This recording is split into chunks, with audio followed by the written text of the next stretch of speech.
I'm Larry Levine. I'm a senior attorney with Natural Resources Defense Counsel. And you, sir?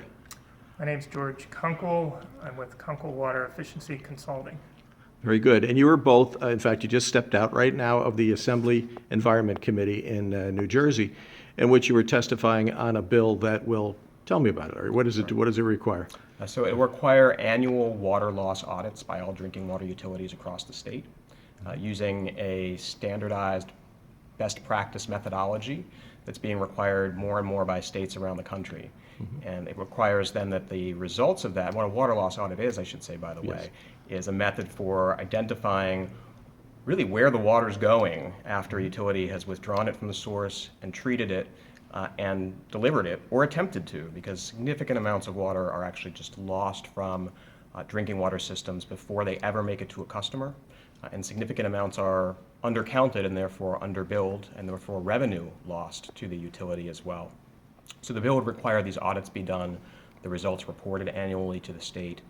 DEP would need to publish the results online and to, in a few years, using the data that's been submitted, develop benchmarks and performance targets for utilities to reduce those water losses. Okay, you delivered a statistic in here that was pretty amazing and alarming. Give us an idea of how much in New Jersey of this water is lost. It never makes it to the tap, as you say. Sure. Well, so George actually did an analysis for us of available data, which comes from 76 utilities in the Delaware Basin, where the Delaware River Basin Commission requires these audits be done. The rest of the state, it's not required.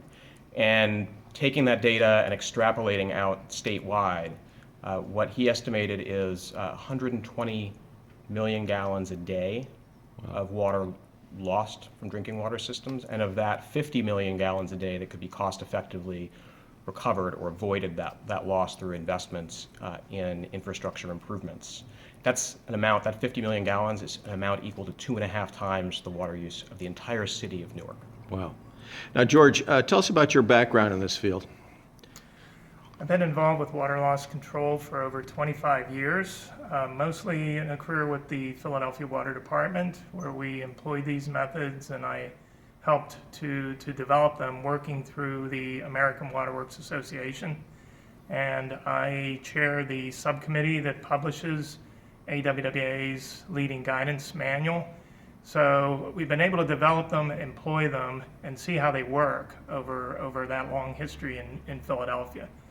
We've seen the methodology now move to other states, employed in Georgia, employed in California at a programmatic level.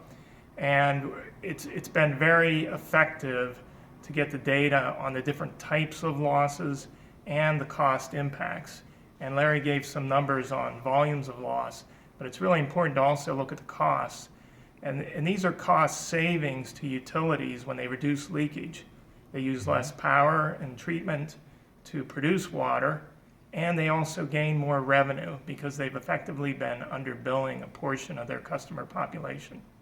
Oh, because it's a cost in pumping it out there, but if the customer doesn't get to use it, that's lost revenue to the utility. It's lost revenue there, but even some of the metering and billing practices are not 100% accurate.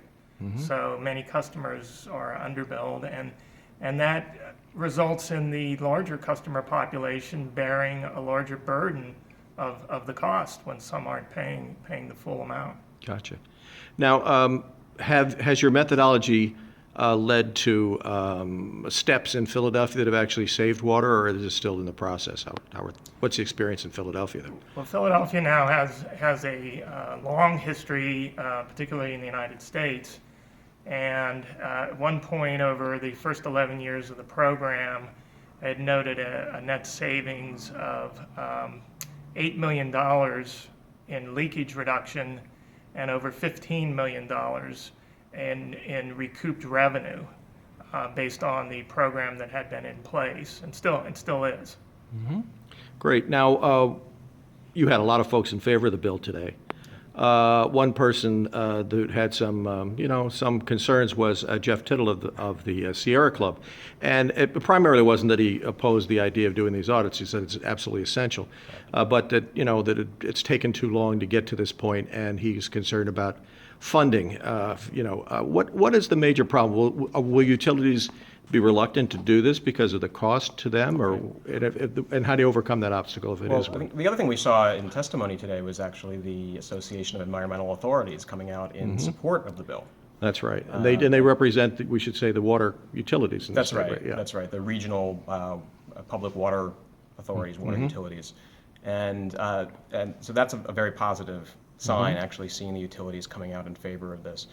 We've been working with utilities as well through Jersey Water Works, which is a collaborative of both public sector and private sector organizations that are working to improve New Jersey's water infrastructure and raise awareness of these issues. And through that, we've really found that a lot of water professionals from the utility sector are very supportive of this and recognize the importance of doing this. And so there's a real awareness, I think, being raised. Some of the utilities in New Jersey already do this voluntarily. The majority are not yet doing it, but raising awareness, having utilities understand the value of this, as we've seen in other states, I think will really bring people on board.